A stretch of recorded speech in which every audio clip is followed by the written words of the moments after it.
Hello and welcome back. This is part two of my conversation with Donna Sparaco, who shared a perspective about finding joy amid the pain and despair of losing her husband.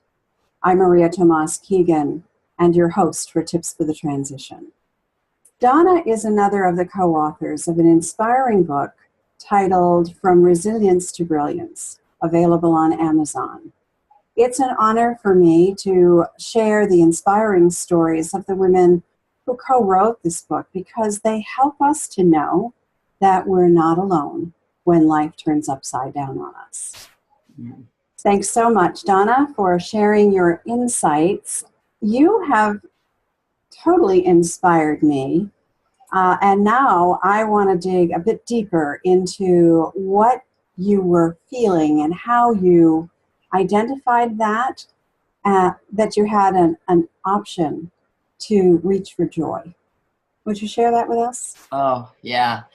You know, Maria, people think, you've heard of the overnight success that's taken 30 years. It's sort of like this. How did I reach for joy? I didn't just wake up one day and said, I have to reach for joy. I was down and out. And instinctively, I started to change things.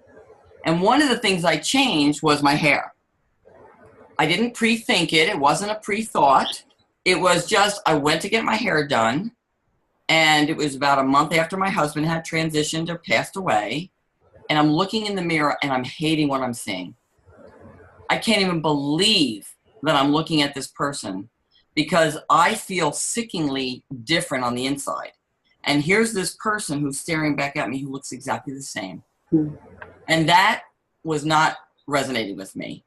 And I told my hairdresser to put red in my hair, and at first she hesitated and said she didn't have time, and I said, this is not a request. This is a demand. If you don't do it, I'm going home to do it myself. So it was something that it eased my pain. And what am I after? I'm after easing my pain. So it eased my pain because now I'm like the cocoon. I'm like the caterpillar. I'm coming out of my original surroundings. I'm shedding my skin and I'm reaching deep to figure out who I am today. Because guess what? We go through many evolutions through our entire life. I mean, this is not the first life event I went through, although it was most difficult. And I just allowed myself to blossom in a way that felt right. Because I go back to, if it feels right, it is right. If it doesn't, it's not. So out of that, I started being deliberate. And one of the things that got me to think about being deliberate, and again, it was instinctually, I automatically did it and then thought about it afterwards going, why am I doing this? And I realized that there's people out there talking about finding joy again after losing a loved one or discovering joy again. And what didn't resonate with me was the fact that they were not deliberate. They act as if they stumbled upon it, that they tripped over it. And I'm saying, why can't I deliberately look for joy? So I started to break it down and I started to understand. And some people call this a little ladder. I started to realize that I was in despair. I was totally in despair. And it was okay. It's where I required to be at that moment to embrace and feel and honor my husband, right? So we got caught up in the honoring, we get caught up in the loyalty, we get caught up in the feeling guilty. So my goal was to simply move up the ladder in what made sense. Now, I didn't have this at the time. I just started to go, okay, well, guilt feels a little bit better than despair, and hope feels a little bit better than guilt. And so I started breaking it down to exactly what I was feeling and encouraging people to, no matter what you've gone through, what can you say to make yourself feel better? What can you do? How can you deliberately step away from despair? And I've got all kinds of things I can do. But I didn't want people to sweep it under the rug, and there's a difference. I didn't want people to deny the pain. I wanted them to understand it. Go to church groups, go to grieving sessions, go to psychics, whatever makes sense to a person, they should be doing. And as my path unrolled in front of me and unraveled and unfolded, I simply walked it. And then I would talk about it on Facebook, and I had more and more people resonating with me. And this was what was so important to me. This was the feelings. For the first couple of months, I would be sitting, and now it happens once a week, maybe once every couple of weeks. But I would be sitting literally with my family at a restaurant or walking through a flea market, and I would just start to sob. And it got to the point where it would last maybe 5 seconds. Like it would literally gut-wrenching sob. And then it got like, if I was around family, they'd go 5, 4, 3. They start counting down because they knew I was then going to come back up. This was sort of a pressure release that I discovered. Now, is it right? Is it wrong? No, it felt right. Remember, I'm following joy. I'm setting my dial. What am I going to be able to do to get through the day? That's all I was trying to do. I want to get through the day.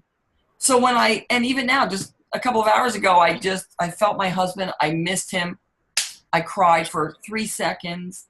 I wiped my eyes and I got up, and then I started thinking about the amazing gifts that were given to me from this amazing journey with him.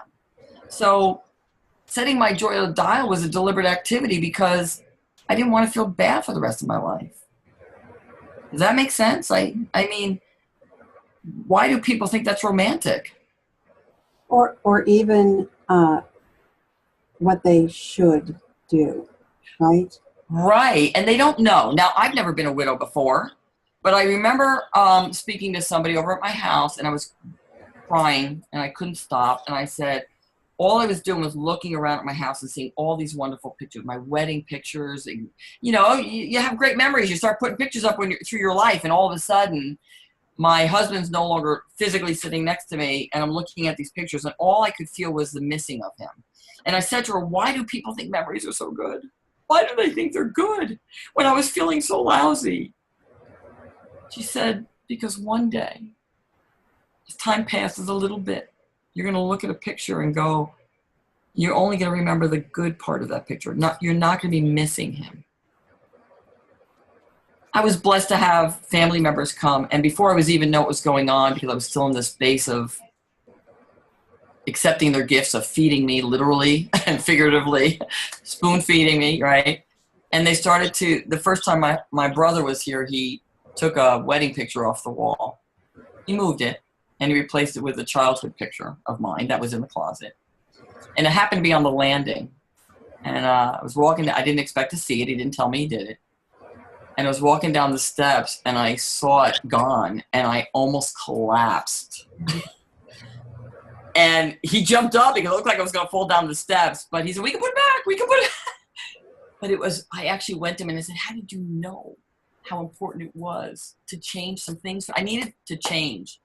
And people instinctively seemed to know to do that for me. And they knew their boundaries. And I had friends. And the other thing, Maria, that was really difficult. Now, you got to remember, I paid the bills. So I knew how to do that. It wasn't like some women I know, I've heard stories where they didn't do any of that their whole life, and now they don't do it. I knew what to do. And I had a girlfriend come over, she looks around the house, and there's piles of mail everywhere. I started collecting. I wasn't opening my mail because that was going to be one more decision that I was going to have to make. And I couldn't do it. I was on overwhelm and overload. So people instinctively knew to step up when they did. And you know what? Here's the biggest. This is so important. If people could allow people to love them the way they know how, not the way you want them to, amazing things will happen. Amazing things. You will just be showered in love because they will be giving you what they know how to give you. And there's no rejection on their part. So if people could really understand how to allow people to do that, boy, that was delicious to come to that.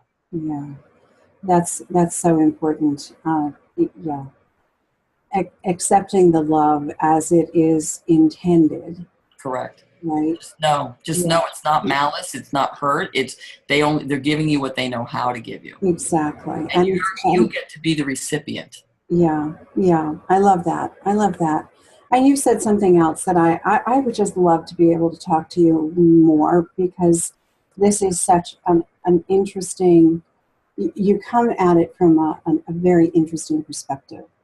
But I want to save the best for last in our last segment, and that is for you to really get into those tips. You've given us a peek into those already.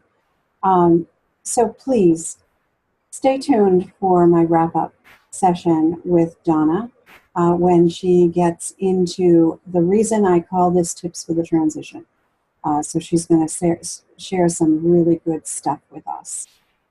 So till next time, I'm Maria Tomás-Keegan.